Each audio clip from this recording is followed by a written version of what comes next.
Жанел, мен саған бүгін еңбекпен тапқан нан деген қызық ертегі оқып берейін, иә? Саған ұнайды деп ойлаймын.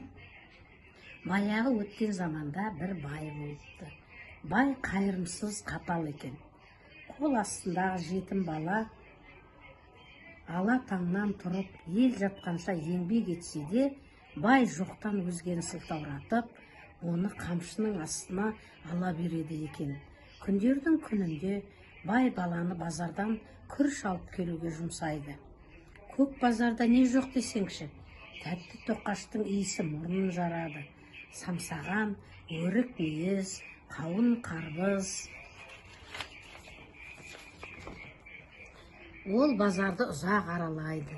Бір уақытта қожайынның тапсырмасы есіне түседі.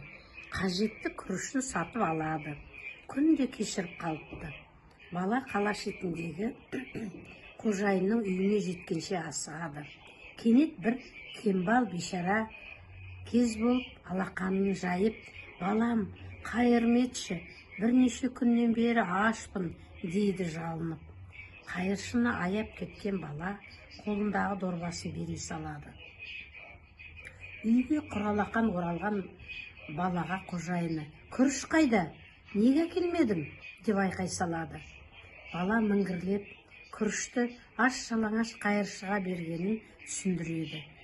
Бай оны есінен тандыра сабайды да қамап тастайды.